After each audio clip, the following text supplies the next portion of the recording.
Kalau kalian seperti saya yakin pasti kalian pernah mengalami masa-masa kayak lumpuh gitu ya, kayak stagnan, kita nggak bisa bikin progres menuju apa yang kita inginkan gitu ya. Meskipun dalam hati ya kita ingin berlari gitu, cepat menyelesaikan satu persatu hal yang sudah direncanakan. Tapi otak tuh kayak rasanya susah banget buat diajak mikir, buat fokus gitu.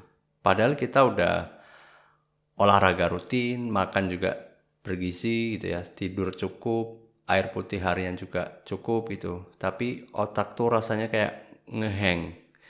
Dan ini sangat lazim ya dialami oleh orang-orang terutama yang bekerja di industri kreatif seperti kita yang nggak cuma butuh memeras keringat fisik ya, tapi juga perlu memeras otak untuk mikir. Dan udah gitu kita bisa overthinking karena produktivitas kita menurun gitu ya. Kenapa ya kok gue akhir-akhir ini susah banget buat produktif gitu. Gue kayak nggak bisa bikin progres dan akhirnya overthinking ini kalau kita nggak bisa mengelolanya itu malah bisa semakin jadi beban dan nambah stres yang ujung-ujungnya kita semakin nggak produktif dan ini bahaya karena kita bisa masuk ke dalam lingkaran nggak produktif ya atau unproductive loop ya seperti yang saya bilang tadi produktivitas kita menurun kemudian kita overthinking kita jadi semakin stres yang akhirnya muter aja kayak gitu semakin menurun lagi produktivitasnya. Sebenarnya ada rumus atau persamaan sederhana ya yang bisa menentukan potensi produktivitas kita sehingga kita bisa selalu menjaga tingkat produktivitas kita ya. Kemudian juga misalkan kita sudah terlanjur masuk ke dalam lingkaran nggak produktif ya, dengan rumus ini kita bisa melihat, menilai dan memutus rantai tidak produktif tersebut ya.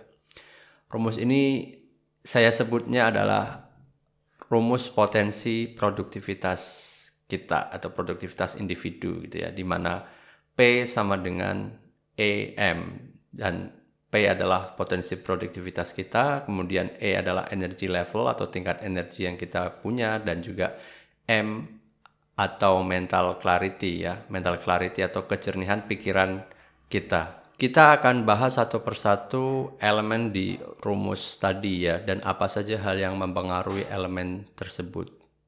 Karena ngomong-ngomong soal nggak produktif ini memang nggak bisa kita sepelekan ya, terutama buat kita yang bekerja di level profesional. Salah-salah teman kerja kita bisa menganggap kita lambat, malas, dan nggak berkontribusi secara optimal gitu. Dan kemungkinan lebih buruknya lagi ya kita bisa dipecat gitu. Dan kalau kalian freelancer kalian bisa di-cut kontraknya secara tiba-tiba gitu. Dan buat yang punya bisnis sendiri mungkin ya pasti udah tahu sendiri kan kalau nggak produktif akan mempengaruhi profit. Terutama kalau kalian masih bisnis perorangan sendiri gitu ya. Yang pasti produktivitas kalian ya langsung berpengaruh dengan bisnis kalian.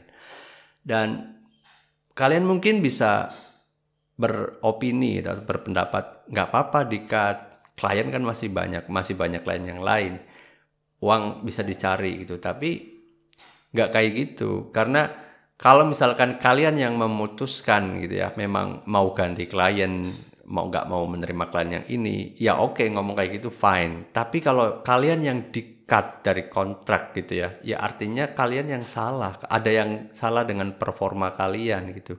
Jadi nggak pantas ngomong seperti tadi gitu.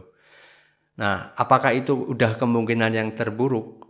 Ternyata enggak. Kalau misalkan tadi kalian masuk ke jurang lingkaran nggak produktif gitu ya, dan kalian lama banget untuk bisa keluar dari lingkaran itu bisa mempengaruhi kepercayaan diri kalian loh. Bisa mempengaruhi kepercayaan diri kalian, akhirnya kalian mungkin atau kita ya meragukan sendiri kemampuan kita gitu, saking kita sudah lamanya nggak produktif gitu, dan ujung-ujungnya bisa mempengaruhi kondisi kesehatan mental kita. Dan kalau udah kayak gitu itu lama untuk bisa menyembuhkan kesehatan mental kita sampai pulih tuh butuh waktu, butuh tenaga, dan pastinya hilang waktu juga hilang kesempatan untuk mendapatkan uang kan.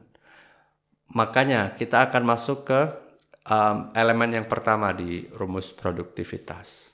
Elemen yang pertama di rumus potensi produktivitas adalah tingkat energi atau energy level. Sebenarnya istilahnya apa sih ya yang lebih sederhana, mungkin yang lebih sederhana kalian bisa membandingkan dengan stamina gitu. Tapi bukan stamina seperti atlet ya lari atau atlet sepak bola gitu, tapi lebih ke stamina kita untuk bisa melakukan atau bisa kerja dengan optimal seharian atau 8 jam lah biasanya ya, normalnya kalau full time 8 jam per hari, atau bahkan kalau kalian mau lebih tetap prima gitu, nggak gampang capek, nggak menurun tingkat konsentrasinya. Nah, itulah stamina yang saya sebut di dalam energy level ini. Ada 3 hal utama ya yang mempengaruhi stamina ini. Yang pertama adalah asupan makanan pasti ya. Saya bukan ahli gizi gitu, tapi jangan dijadikan ini sebagai professional advice atau saran profesional ya, tapi lebih ke sharing aja apa yang saya kira penting terkait dengan asupan makanan ini untuk menjaga energi kita. Nah, yang saya tahu yang pertama yang memang saya alami sendiri adalah kita perlu mengurangi asupan gula gitu. Terutama gula-gula yang sudah mengalami atau melalui banyak pemrosesan ya, atau istilahnya refined sugar ya. Biasanya ada di minuman bersoda atau cake gitu ya. Atau mungkin kopi-kopi kekinian yang ada gula arennya, bahkan gula pasir yang kita minum mungkin setiap pagi di teh dan kopi kita, itu juga termasuk ya, harus dikurangi. Kenapa dikurangi? Karena kita bisa kena fenomena yang namanya sugar crush di siang harinya. Pas awal kita mengkonsumsi makanan atau minuman yang mengandung gula itu, mungkin kita merasa energi kita naik drastis gitu ya, langsung seger atau langsung bertenaga lah, melek gitu. Ini yang disebut dengan sugar rush. Jadi level gula kita tuh naik dan itu bisa dipakai sebagai energi kan oleh tubuh kita. Cuma itu nggak bertahan lama. Nanti agak siangan dikit tuh karena apa ya, kandungan gula di tubuh kita berkurang dan akhirnya tubuh kita tuh rasanya merasa kekurangan energi gitu. Jadi kayak tiba-tiba tuh crash gitu ya. Kayak lemes, lesu gitu, nggak bergairah gitu. Nah, itu kenapa gula itu harus dikurangi. Dan saya merasakan sendiri kok. Dulu saya nggak ngerti ya, kok ngantukan banget gitu. Maksudnya kayaknya dulu zaman SMA gitu ya, saya nggak pernah tuh ngantuk siang gitu. Tapi waktu kuliah kerja tuh rasanya tuh ya ngantukan gitu. Habis jam 12 tuh jam-jam rawan banget tuh. Ya kan, apalagi habis makan siang tuh. Nah, setelah saya coba, salah satunya adalah dengan mengurangi asupan gula, ternyata memang ngaruh, memang ada perubahan gitu, lebih seger, lebih segernya tuh lebih tahan lama gitu. Tentu dengan faktor-faktor lain yang akan kita bahas juga di video ini ya. Tapi itu satu aspek dari asupan makanan, yaitu mengurangi gula, yang saya rasakan memang benar-benar beda di tubuh gitu. Pas awal-awal cut gitu ya, mengurangi gula memang mungkin agak beda, agak lemes, tapi setelah itu energi kita bisa lebih konsisten gitu, nggak tiba-tiba di siang tuh langsung drop, ngantuk kayak gitu. Hal berikutnya soal asupan makanan ini adalah penting untuk mengkonsumsi buah-buahan yang bersifat anti-inflamasi. Jadi kalian yang suka nyemil snack, junk food, mungkin bisa diganti ya nyemilnya dengan buah-buahan yang anti-inflamasi. Saya akan nggak bahas buah apa aja, kalian bisa googling sendiri lah ya. Cari aja buah-buahan atau makanan yang anti-inflamasi. Tapi yang perlu saya tekankan adalah kenapa anti-inflamasi? Karena kadang kita tuh nggak nyadar kita tuh punya masalah inflamasi di dalam tubuh kita yang kita nggak nyadar, dan itu pencuri energi banget kalau kita ada inflamasi dan kronis itu berlangsung lama gitu ya. Mungkin ringan tapi terus-terusan gitu, dan itu bikin dia tuh mengambil energi yang seharusnya bisa kita manfaatkan untuk beraktivitas, itu malah terambil karena kayak bocor ya, karena ada inflamasi dalam tubuh kita. Nah, saya pernah waktu itu, jadi saya tuh cepat pusing, cepat ngantuk juga gitu ya. Saya nggak tahu Kenapa itu? Tadinya mungkin saya mikir, oh ini kebanyakan coding kali ya, kebanyakan aktivitas, kurang istirahat gitu. Tapi udah istirahat, udah coba mengurangi yang terlalu fokus gitu ya, terlalu terlalu sering coding, maksudnya terlalu panjang jangka waktunya itu udah dikurangi, tapi tetap kayak gitu gitu kan. Dan dan telinga saya itu nggak sakit, nggak ada perasaan apa-apa gitu. Cuma pada akhirnya setelah ini ya apa ya kayak riset lah googling lah kira-kira kemungkinan apa aja sih mungkin ada infeksi gitu di telinga saya nggak ini ya nggak ngerasa karena nggak sakit gitu tapi pada akhirnya saya coba ke dokter THT gitu ya dan ternyata ada infeksi di telinga saya dan itu di kedua telinga saya gitu akhirnya diobati gitu kan dibersihkan juga setelah itu nggak pernah lagi alhamdulillah bukan nggak pernah ya berkurang drastis hampir yang tadinya tuh sering banget sakit kepala terus kadang-kadang sakit gigi itu habis itu hampir nggak pernah lagi dan itu ngebantu banget soal energi dan selama ini ya jadi nggak bisa kerja secara maksimal gitu kan karena sering pusing sering apa namanya ada inflamasi juga gitu kan dan bukan cuma di telinga loh mungkin ada juga di bagian tubuh yang lain makanya saya kira untuk makan makanan yang bersifat anti-inflamasi sangat baiklah meskipun kalian nggak punya masalah inflamasi kronis ya tetap itu satu pilihan yang bagus.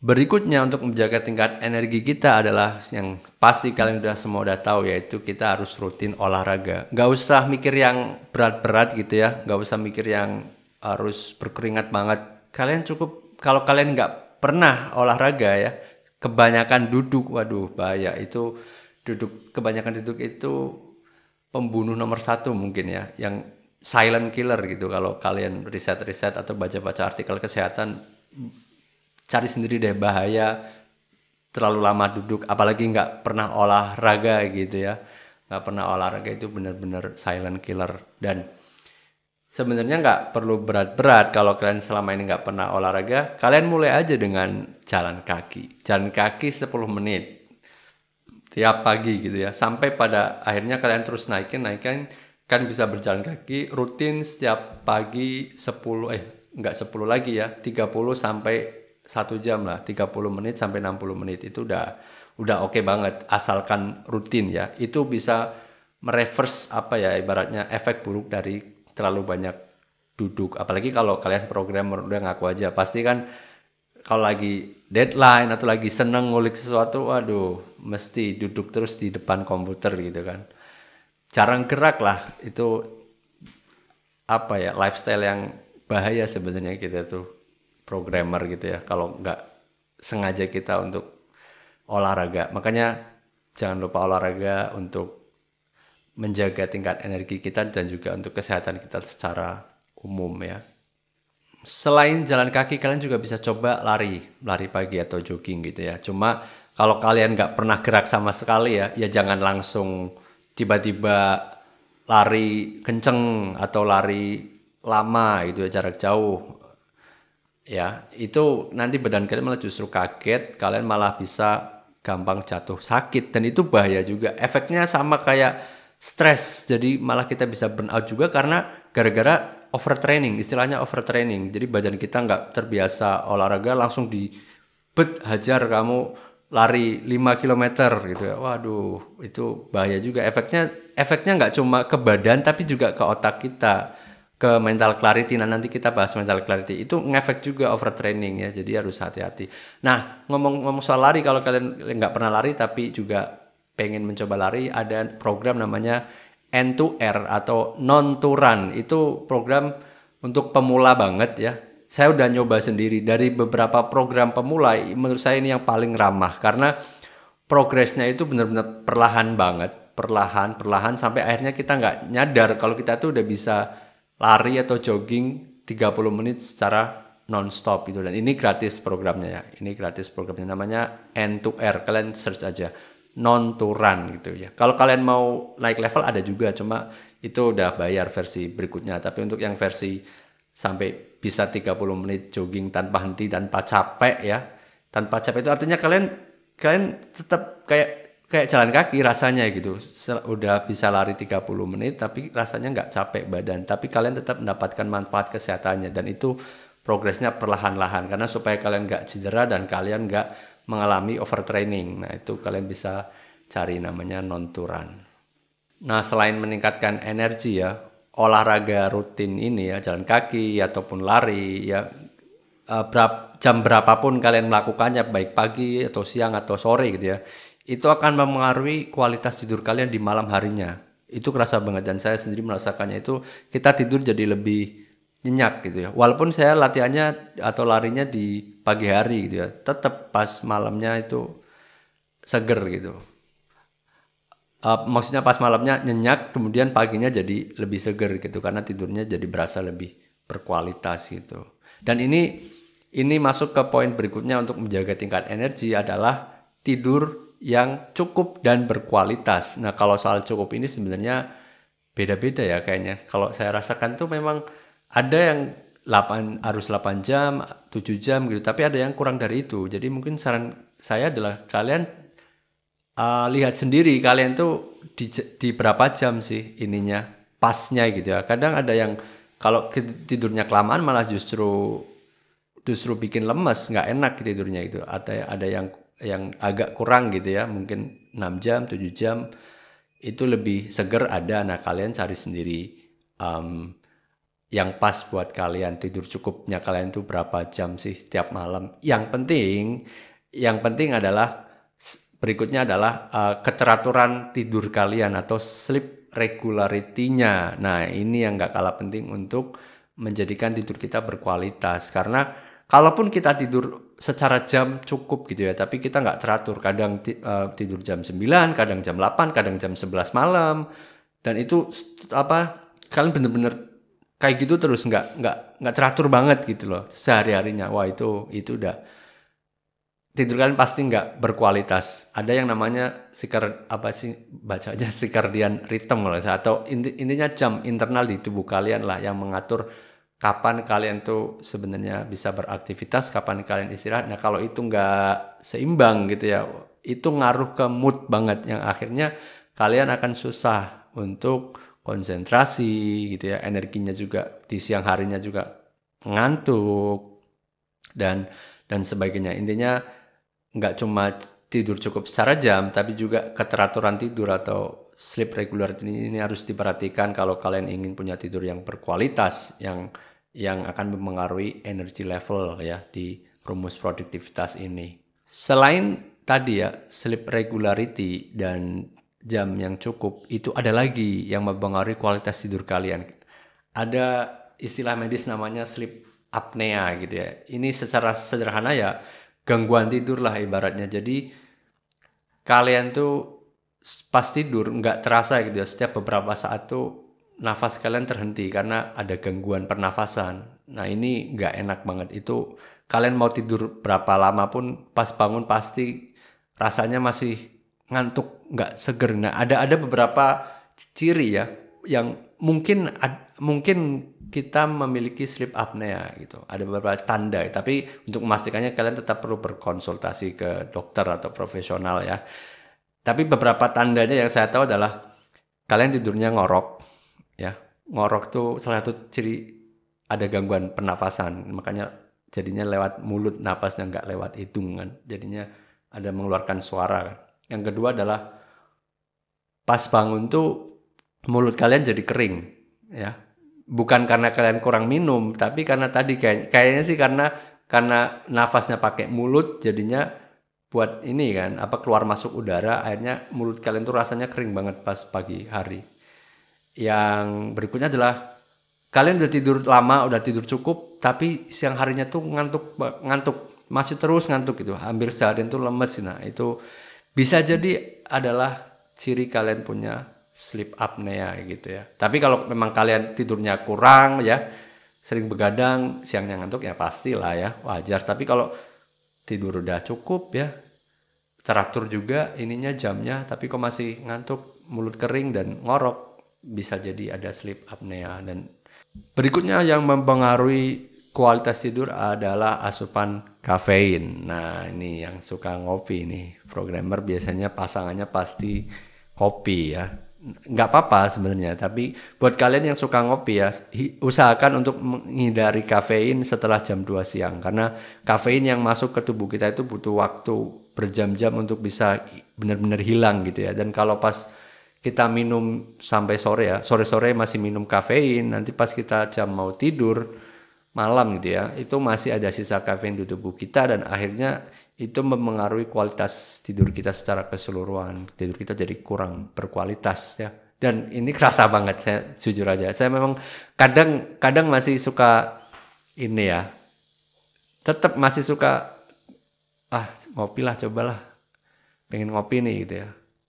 Itu nanti besoknya kerasa banget tidurnya tuh pas bangun tuh rasanya masih ngantuk, kayak ada sleep inertia gitu ya. Sleep inertia itu kerasa banget. Dan kalau saya pernah kan menghentikan, saya nggak pernah ngopi selama setahun gitu ya. Jadi benar-benar quit coffee, nggak ngopi sama sekali. Jadi itu beda banget. Pas bangun tuh memang rasanya lebih langsung gampang gitu loh, bangun langsung cek gitu. Tapi ketika mulai untuk ngopi lagi, terutama yang kopi asli ya, espresso base gitu, itu ngaruh banget di tidur. Apalagi kalau kalian minumnya lebih dari jam 2 siang, aduh, bangun-bangun bisa sleep inertia lama.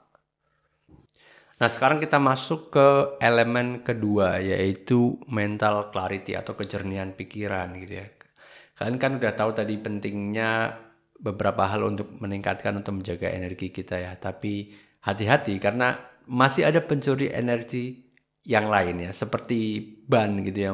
Sebagus apapun mereknya, kalau bocor, kalau kempes ya nggak bisa dipakai juga buat jalan ya. Nah, seperti inilah pentingnya mental clarity buat kita gitu. Karena sebagus apapun energi secara fisik kita ya, tadi kita sudah menjaganya dengan sedemikian rupa, tapi kalau mental kita atau pikiran kita nggak jernih ya, itu tetap kita nggak bisa produktif. Susah tetap buat mikir, apalagi tadi kaitannya dengan otak.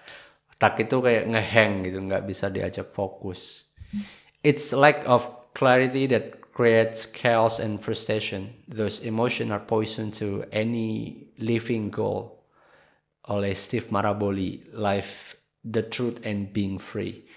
Jadi pikiran yang keruh merupakan pencuri dan racun ya, pencuri energi dan racun bagi kita yang ingin super produktif.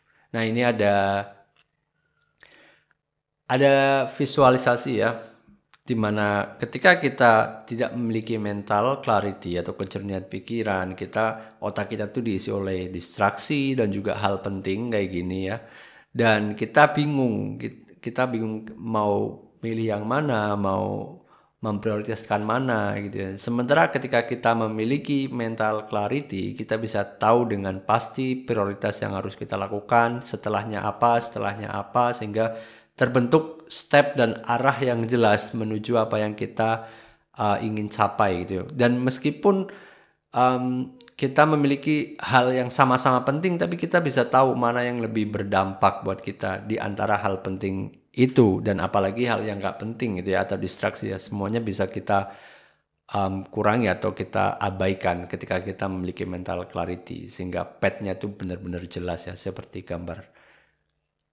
Pernah nggak kalian ngerasa tuh badan di mana, pikiran di mana, atau seperti bingung gitu mau ngerjain yang mana dulu saking banyaknya yang harus dilakukan gitu ya. Akhirnya kita malah kayak nge-freeze dan kalian susah banget ngerasa buat konsentrasi gitu ya. Tiba-tiba lupa lagi ngerjain apa gitu. Atau bahkan kita secara long termnya malah mulai merasa kehilangan ketertarikan terhadap hal-hal yang sebelumnya kita senang gitu, termasuk tugas-tugas kita gitu. Dan kalau kalian pernah ngerasa hal-hal itu gitu ya, itu artinya kalian lagi nggak punya yang namanya mental clarity atau kejernihan pikiran gitu. Dan buat kalian yang ngabisin waktu 2 atau 3 jam di perjalanan ke kantor itu, mungkin saya turut prihatin gitu ya, karena menurut saya perjalanan selama itu benar-benar mengurangi kejernihan pikiran kita nggak sih?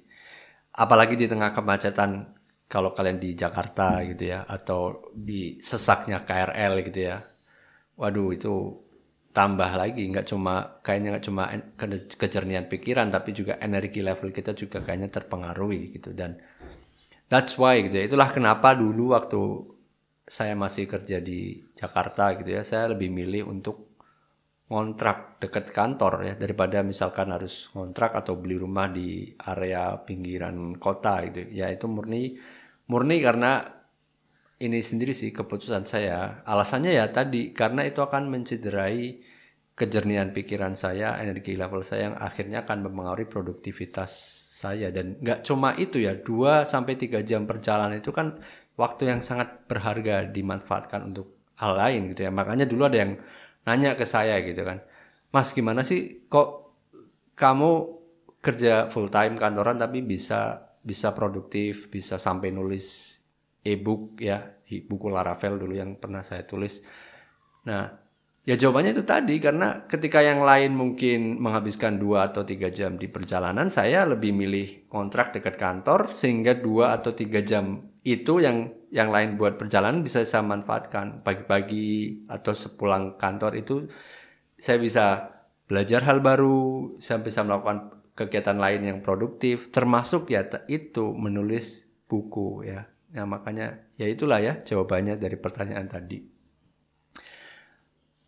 Oke, jadi seperti apa sih kalau kalian tuh punya mental clarity gitu ya. Jadi mental clarity itu kondisi ketika pikiran kita tuh benar-benar jernih banget gitu. Kita nggak khawatir tentang apa yang akan terjadi di masa depan, atau kita nggak terlalu terpaku atau mikirin hal yang udah berlalu gitu. Dan pikiran kita juga nggak tenang, nggak stres, nggak overload dengan kerjaan yang terlalu banyak atau pikiran yang terlalu banyak gitu ya. Dan dalam kondisi seperti itu tuh kita jadi mudah banget untuk berpikir, otak tuh gampang banget untuk fokus gitu ya. Nah kayak gitulah, semacam itu. Itulah tandanya kita memiliki mental clarity. Nah kita juga perlu tahu nih, gimana sih caranya untuk menjaga mental clarity kita atau kejernihan pikiran kita ya. Alasan pertama kenapa kita harus menjaga mental clarity kita ya, karena supaya kita bisa membuat keputusan dengan lebih baik gitu ya. Seperti kata Jim Rohn, you cannot make progress without making decision ya. Selain itu, mental clarity juga bisa membuat kita berkontribusi secara lebih optimal ya dimanapun kita berada dan apapun profesi kita gitu. Dan juga tentunya mental clarity ini akan mengurangi tingkat stres yang berlebihan atau kecemasan yang kita miliki ya. Seperti kata Mbah Brian Tracy, clarity is essential.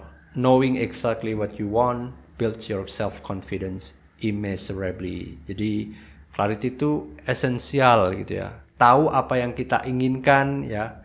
Kemudian ya itulah yang membangun kepercayaan diri secara benar-benar maksimal gitu, nggak bisa diukur gitu. Nah itu segitu pentingnya clarity, kata Mbah Brian ya.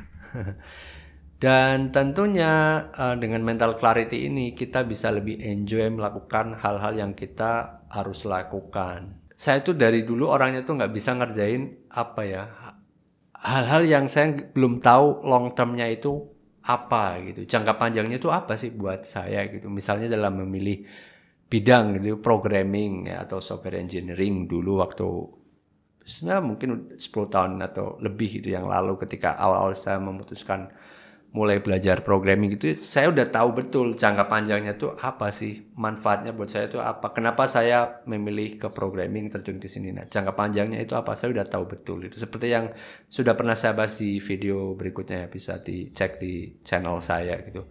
Nah di ranah lebih teknis ini juga sama gitu, ketika saya memilih framework atau library tertentu, atau framework lah ya, karena kalau library kan bisa pasang pilih, itu kan suatu yang lebih kecil, lebih gampang gitu ya. Tapi kalau framework ini kan butuh dedikasi juga. Ketika kita milih satu framework yang mau kita tekuni, itu biasanya saya juga mikir, ini framework 5 tahun lagi itu kayak gimana kira-kira ya, apakah semakin rame atau hilang di telan bumi ya, seperti framework-framework JavaScript pada umumnya yang bermunculan gitu ya. Maksudnya apakah ini sekedar hype atau kayaknya bagus prospeknya. Itu saya mikir juga. Jadi nggak saya kayak milih React ya, milih Next.js, Laravel dulu kalau di PHP gitu ya. Saya mikir ini kira-kira bakal rame nggak gitu. Makanya ketika ada framework baru kayak misalkan Svelte ya Svelte kayaknya akhirnya akan semakin bagus mungkin ya. Tapi jujur aja sampai titik ini saya belum penasaran, belum pengen langsung nyoba sendiri pakai Svelte ya. Termasuk kalau di Next.js, di React.js ada mungkin Remix ya, dulu ada Gatsby. Saya Remix belum tertarik, walaupun kelihatannya sangat promising gitu ya. Tapi saya lihat adoption rate-nya atau orang-orang yang mengadopsi Remix ini agak cukup lambat gitu ya, dibandingkan framework yang udah pastilah jelas Next.js ya. Atau ya Next.js kalau di React.js ya. Nah itu kayak gitu saya ngelihat juga di level teknis tuh kayak gitu. Walaupun untuk yang framework yang lebih ringan gitu ya dan saya ingin coba-coba ya tetap saya coba explore ya tetap gitu ya. Kalau pengen itu kalau ada waktu gitu. Cuma untuk yang kayak butuh apa ya, apalagi kalau kalian yang nggak full time gitu ya atau masih ingin transisi gitu, misalnya transisi karir dari yang sebelumnya non programming atau non tech ya ingin ke tech itu kan pasti lebih terbatas waktunya kan. Nah makanya itu perlu kalian benar-benar berpikir kira-kira framework mana yang ingin saya kuasai gitu kan. Kan kayak gitu kan pasti kita mulai dari yang penting dulu. Kalau explore ya tetap kalau kalian mau explore ya boleh-boleh aja gitu kan framework manapun gitu. Nah kembali lagi ke soal mental clarity ini apa hubungannya dengan itu ya. Nah hubungannya adalah kayak gini. Saya tuh sering kali kalau ngerjain sesuatu tuh ya, yang saya belum tahu jangka panjangnya apa atau ini nggak sih apa align nggak sih atau apa ya istilahnya satu jalur nggak sih dengan apa yang akan saya tuju gitu. Nah saya belum tahu tuh itu biasanya konsentrasi saya tuh terganggu gitu. Saya nggak bisa benar-benar secara optimal fokus tenang gitu ya mengerjakan itu kayak dalam hati tuh atau di alam bawah sadar tuh kayak ada yang ngasih tahu gitu. Kayak, lu tuh ngapain sih ngerjain ini? Lu tuh belum ngerti ini tuh jangka panjangnya tuh buat apa gitu. Buat lu tuh apa manfaatnya. Nah, itu kayak ada yang mencoba ngasih tahu, makanya kayak terganggu gitu konsentrasinya. Dan usut punya usut ya, ternyata di dalam ilmu psikologi itu memang ada pendapat yang mengatakan bahwa manusia itu aiming creature gitu atau manusia itu atau makhluk yang harus memiliki tujuan ya, baik tujuan jangka panjang, jangka menengah, jangka pendek, tapi ya intinya harus memiliki tujuan apalagi tadi jangka panjang gitu ya. Atau visi kita. Nah, itu penting juga loh ternyata secara ilmu psikologi gitu. Makanya dalam agama pun kan ada kan yang namanya tujuan nanti kehidupan di akhirat itu pasti tujuan jangka panjang banget gitu kan. Kalau nggak ada tujuan yang jelas kayak gitu, misalkan nanti di kehidupan akhirat ada hidup lagi buat yang percaya aja ini ya. Itu kan orang jadi ngapain beribadah kalau nggak ada tujuan itu gitu. Ya kalian mungkin bisa bilang, oh beribadah kan untuk Tuhan gitu. Ya untuk Tuhan itu kan juga tujuan jangka panjangnya. Karena kalau kalian beribadahnya nggak untuk Tuhan, ya berarti sia-sia dong ibadahnya gitu kan. Nah intinya itu saya nggak mau lebih jauh tentang itu, tapi kalian harus memiliki tujuan jangka panjangnya apa gitu.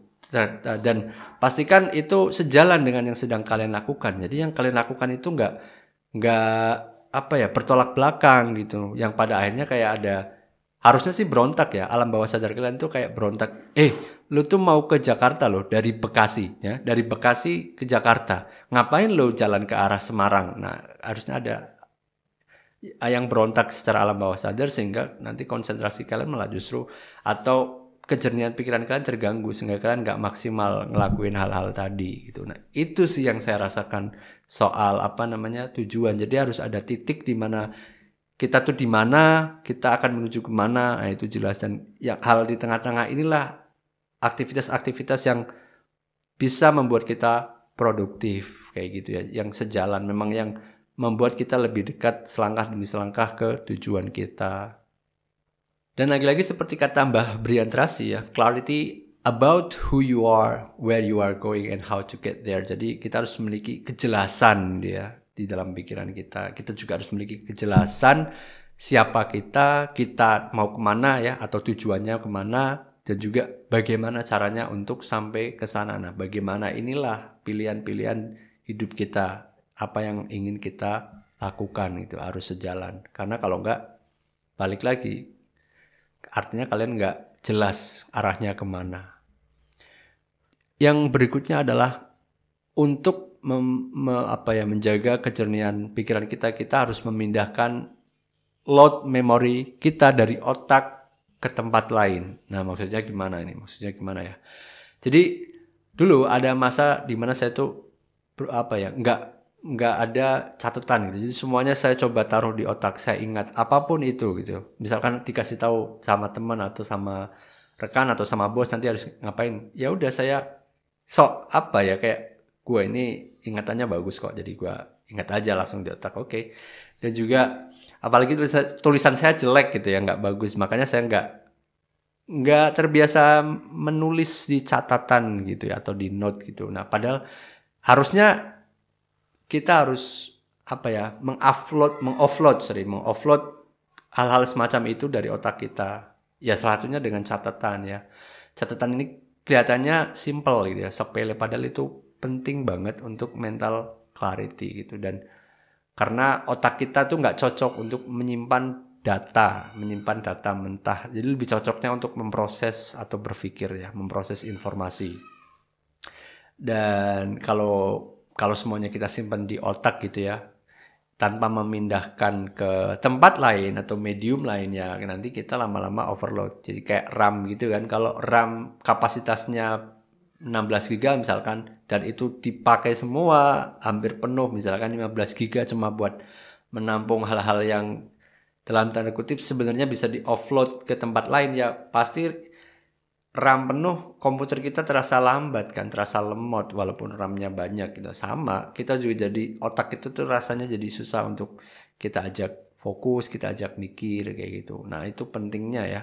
Kita harus mengoffload baik di catatan ya, di catatan pulpen dan kertas, atau di app digital kalau kalian mau gitu ya. Itu juga bisa, walaupun kalau untuk kejernihan mental sebenarnya ini saya lebih menyarankan, saya nggak menyarankan sih, tapi buat saya sendiri lebih terasa banget ketika menggunakan pen and paper, lebih jelas, lebih clear, kayak kita tuh benar-benar mikir dan benar-benar secara sadar menuliskan atau mengupload dari otak ke dalam kertas tadi atau buku catatan itu. Dan itu istilahnya journaling kan, dan itu memang secara psikologis mungkin ada efek ini, memang menenangkan gitu. Makanya ada terapi kan, kalau kita mau lebih kalem, lebih nggak cemas gitu ya, salah satunya adalah dengan journaling atau menuliskan apa yang kita pikirkan di dalam buku catatan itu.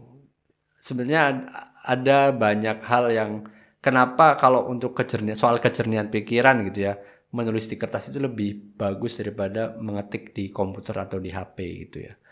Tapi ini bahasan video lain aja kali ya kalau mau bahas ini, karena nanti jadi kepanjangan. Intinya adalah kita harus mengoffload pikiran-pikiran kita atau hal-hal yang bisa kita pindahkan ke tempat lain.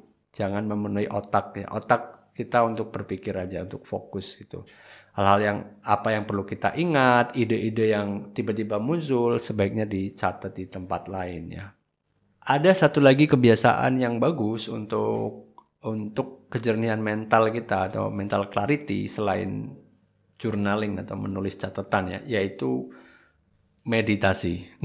Bukan seperti yang kalian mungkin pernah baca ya, yang seperti menyatu dengan alam atau apalah bla bla bla. Enggak. Menurut saya inti dari meditasi adalah latihan fokus. Jadi kalian nggak perlu punya tempat yang damai, yang sepi, yang sunyi dengan gemericik air. Nggak perlu kayak gitu, karena kalian bisa ngelakuin ini kok sebenarnya di mana aja gitu. Intinya adalah latihan fokus. Jadi caranya kalau saya sendiri gitu ya, ini tuh kan kayak latihan otot gitu ya. Ketika kita latih otot kita, semakin sering dipakai kan semakin kuat gitu ya, jadi kenceng gitu ototnya. Sama fokus pun harus dilatih gitu supaya kita tuh lebih mudah untuk fokus. Nah, biasanya kalau di rumah gitu saya misalkan ya meditasi gitu, atau latihan fokus ini, saya akan mencari satu suara yang cukup dominan ya di ruangan yang saya berada gitu. Misalkan suara AC atau suara kipas angin kayak gitu. Nah, itu akan saya fokuskan indera pendengaran saya ke situ ya. Sehingga setelah saya bisa fokus, itu akan benar-benar suara yang lain atau pikiran-pikiran yang lain itu nggak muncul. Suara yang lain nggak kedengeran ya. Pikiran yang tiba-tiba muncul juga kita bisa tepis. Jadi benar-benar harus kayak fokus, harus kita stop kalau ada tiba-tiba keinget pikiran masa lalu. Sesimpel kemarin ngapain atau biasanya kan langsung kayak gitu kan. Atau apa yang harus dilakukan besok atau nanti siang atau tiba-tiba ada ide muncul. Kalau kalian programmer tiba-tiba ada ide untuk ngatasi bug yang sedang kalian kerjakan mungkin. Nah, itu harus kalian tepis ketika kalian latihan fokus. Stop. Kemudian kembali untuk memfokuskan pendengaran atau tadi kita kan pakai pendengaran ya. Berarti pendengaran kita ke kipas angin tadi misalkan kalau kita milih kipas angin. Nah, itu benar-benar harus mencoba untuk fokus seperti itu. Nanti setelah kalian berhasil gitu ya, misalkan fokus gitu ya selama 5 menit gitu.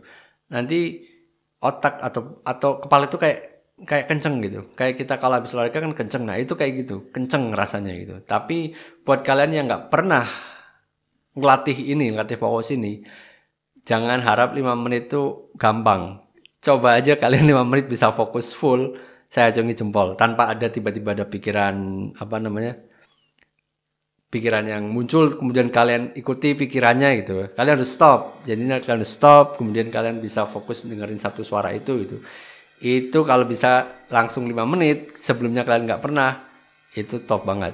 Pasti paling beberapa detik juga kalian udah kepikiran hal yang lain, kepikiran ini, dan kalian ingin menuruti pikiran-pikiran itu yang harus di stop kalau mau latihan fokus. Coba aja, dan itu ngaruh kok, bener-bener ngaruh. Kita ketika sering latihan fokus kayak gitu, pas kerja butuh fokus jadi lebih gampang, nggak gampang terdistraksi, tiba-tiba pingin buka HP, tiba-tiba pingin cek notifikasi, buka Facebook, atau kemarin si ini lanjutannya gimana ya ceritanya ngobrolnya. Nah, itu benar-benar kalian bisa menjaga itu karena kalian sudah terbiasa dengan latihan fokus atau meditasi ini.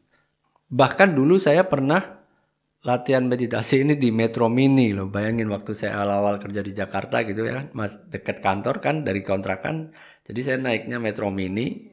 Bayangin di Metro Mini latihan fokus atau meditasi di tempat yang mungkin orang nggak pernah berpikir di situ bisa meditasi gitu kan. Kan berisik di Metro Mini. Ya tapi itu justru poinnya malah bagus ketika ada banyak suara yang berseliweran.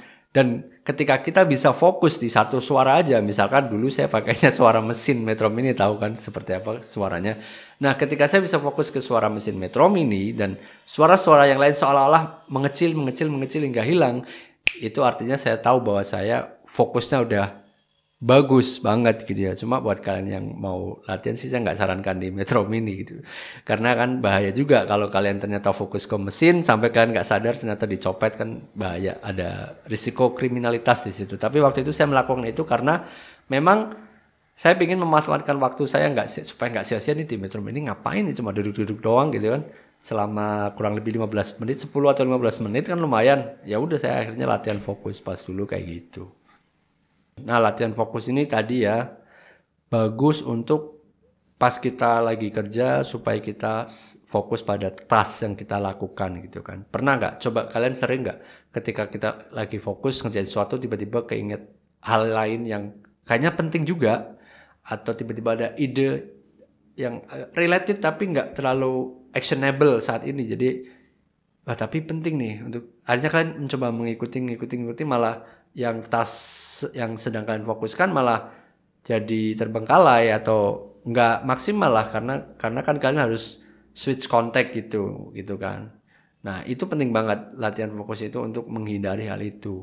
Loh, tapi kan kalau misalkan dapat ide bagus, sayang kalau nggak diikuti, nggak diingat-ingat gitu. Ya makanya tadi balik lagi ke journaling atau mencatat. Ketika kalian dapat ide yang bagus menurut kalian gitu ya udah kalian catat aja dulu entah di digital atau ditulis di catatan gitu. Kemudian kalian balik lagi fokus ke apa yang sedang kalian kerjakan. Dengan kayak gitu kalian nggak terlalu banyak melakukan contact switching ya. kalau misalkan ada teman kita yang tiba-tiba interrupt ya, mengatakan sesuatu atau request sesuatu ya, oke, dicatat aja dulu. Jangan langsung iyain, jangan langsung ke situ karena itu akan mengganggu ya. Karena konteks switching itu juga salah satu hal yang bisa mengganggu fokus kita. Tapi itu mungkin bahasan yang lain juga ya, konteks switching ya. Kaitannya sama multitasking sih, multitasking atau konteks switching itu memang, waduh, buat programmer tuh mengganggu banget. Nah, meditasi ini atau latihan fokus ini biasanya saya lakukan di pagi hari ya, sebelum saya jalan kaki. Lagi-lagi jalan kaki. Ini juga selain penting untuk menjaga energi, juga bagus untuk menjaga kejernihan pikiran. Quote dari Chet Huntley ya. Maybe where there's clarity of air, there is clarity of thought. Jadi dia bilang mungkin ketika ada kejernihan udara gitu ya, atau kesegaran udara, akan muncul juga kejernihan pikiran. Nah, itulah makanya kita perlu jalan kaki di tempat-tempat yang ya seger gitu, air udaranya banyak, pohon gitu. Jadi nggak ada alasan lagi ya untuk nggak olahraga sesimpel jalan kaki 30 menit per hari. Karena ternyata kebiasaan jalan kaki ini mempengaruhi dua elemen di rumus produktivitas, yaitu energy level dan mental clarity. Oke, udah lah ya, jalan kaki udah nggak usah dibahas panjang lebar lagi. Nah, sekarang kita ke bahas tiki-taka aja. Tapi tenang, karena ini masih ada kaitannya dengan kejernihan pikiran kita gitu. Siapa sih yang nggak suka ngelihat permainan Barcelona ya, cantik tiki-taka era kemasannya dulu waktu ada Messi, Suarez, Neymar, kemudian Iniesta dan Xavi di tengah gitu ya. Nah, itu kan keren banget ya, tiki-taka maksudnya, bukan taktuknya. Tiki-takanya. Terus apa hubungannya dengan mental clarity gitu. Nah, permainan tiki-taka ini kan memang indah banget ya dilihat ya buat penonton gitu kan. Tapi sebetulnya apakah itu esensi dari permainan sepak bola profesional yang kompetitif gitu ya? Kayaknya enggak, sebenarnya enggak gitu. Kalau kita ngelihat rivalnya Real Madrid dulu era CR7 ya, Ronaldo, itu kan mainnya counter attack atau direct juga ya, direct itu langsung nggak pakai tiki taka tapi langsung yang penting nyetak gol, maju nyetak gol kayak gitu. Nah, itu sebenarnya inti dari permainan sepak bola kompetitif ya. Sebuah tim harus bisa mencetak gol lebih banyak daripada dia kebobolan di dalam sebuah pertandingan. Itu yang dinamakan dengan menang. Nah, itulah inti dari sepak bola kompetitif. Jadi bukan tiki taka. Itu bonus aja sih. Walaupun ya saya suka banget sama permainan Barcelona gitu. Tapi kalau waktu itu mereka nggak bisa ngegolin ke gawang lawan ya percuma juga kan. Dulu Barcelona bagus, cantik. Permainan tiki takanya dianggap berhasil ya karena mereka memang bisa mencetak gol juga dengan permainan indah itu. Dan bisa menjuarai banyak kompetisi gitu kan. Tapi kalau misalkan kita buang kemampuan mencetak golnya, tiki takanya jadi nggak berarti dong, orang-orang ya percuma ball possession tinggi-tinggi tapi kalah gitu kan, atau nggak bisa menang, imbang gitu. Percuma juga. Tapi kita balik, kalau misalkan kita ambil gitu, jadi mainnya nggak indah gitu. Tapi dia bisa mencetak gol lebih banyak daripada kebobolan. Menang juga kan, malah justru bagus karena dengan tim yang seperti itu dan konsisten bisa juara. Nah, apa hubungannya? Hubungannya adalah kita itu bukan Barcelona ya. Jadi dalam kehidupan sehari-hari itu kita harus melihat esensi. Ini esensinya apa sih? Atau ketika kita memiliki tugas atau hal-hal yang banyak gitu ya, terutama di beberapa tempat gitu ya. Biasanya yang kelihatan bertalenta akan ketambahan banyak job, banyak tugas gitu yang mungkin malah di luar job desk-nya ya. Mungkin kan bisa beranggapan kita berdedikasi gitu, jadi kita terima semuanya. Tapi kan dari hal itu kan energi kalian terbatas, resource kalian terbatas. Malah justru kalau kalian nggak fokus pada hal yang esensial, kalian bisa aja kalian melakukan semuanya tapi nggak optimal semuanya, jelek semuanya. Jadi lebih baik kalian pilih yang paling esensi apa, yang lainnya ditolak. Kalian cukup fokus pada esensinya, karena kalian bukan Barcelona era kemasan dulu gitu. Dan makanya dalam dunia software engineering atau produk lah ya, bikin produk kayak gitu ya, itu kan pasti kan udah pernah kenal istilah yang namanya MVP kan, atau minimum viable product gitu ya. Ketika kita ingin bikin produk, pasti kita kan keinginannya banyak banget. Wah, bikin fitur ini. Padahal resource-nya terbatas, programmer terbatas, waktu terbatas, energi terbatas. Nggak mungkin kan kita langsung jebret rilis semua fitur yang kita inginkan itu. Belum lagi kalau ternyata fitur-fitur itu cuma bagus di mata kita, ternyata nggak bagus di mata user. Kan sia-sia kan, waktunya terbuang, energinya, uang, cost-nya kan terbuang juga. Makanya tadi ada yang namanya MVP, di mana kita memilah dari banyak fitur itu, yang paling esensi yang mana, yang paling memberikan dampak untuk user itu yang mana. Itulah yang paling esensi ya. Itulah yang kita masukkan sebagai MVP dan kita akan rilis yang kita prioritaskan. Jadi terfokus gitu, resource yang kita miliki terfokus untuk ngerjain itu yang paling berdampak untuk user dan akhirnya bisa maksimal. Nah, itulah yang disebut dengan essentialist mindset atau mindset esensial ya. Kesimpulan dari semua hal yang tadi kita bicarakan adalah supaya kita bisa memiliki potensi produktivitas yang baik dan bisa menjaga produktivitas kita, ya, kita harus bisa menjaga tingkat energi kita atau E dan juga kejernihan pikiran kita atau mental clarity atau M di dalam persamaan atau rumus potensi produktivitas P sama dengan E dikali M. Dengan cara berikut ya. Cara untuk menjaga tingkat energi, kita bisa jaga asupan makanan, kita dapatkan tidur yang berkualitas, kita harus olahraga rutin. Dan juga cara untuk menjaga kejernihan pikiran atau mental clarity adalah kita harus mencari tahu tujuan jangka panjang kita tuh apa, kemudian kita juga bisa meditasi atau latihan fokus.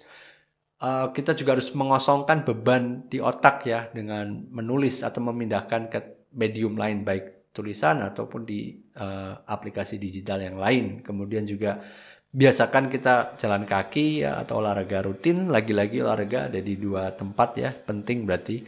Kemudian kita harus fokus pada esensi ya. Ingat, kamu bisa menghindari lingkaran gak produktif ya dengan mengubah cara pandangmu terhadap produktivitas ya. Jadi produktivitas kita tuh seperti sebuah fase dalam kita mencapai tujuan kita. Kadang naik, kadang turun. Yang penting kita jangan overthinking yang mengakibatkan stres sehingga kita terjebak dalam unproductive loop. Nah, tapi kalau misalkan kalian pun sudah terlanjur terjebak di unproductive loop atau lingkaran gak produktif, kalian bisa untuk mencoba keluar dari situ dengan cara melihat lagi ke dalam rumus potensi produktivitas tadi ya. Lihat bagian mana atau elemen mana yang kira-kira kalian kurang, kemudian kalian perbaiki dengan hal-hal yang tadi saya sebutkan.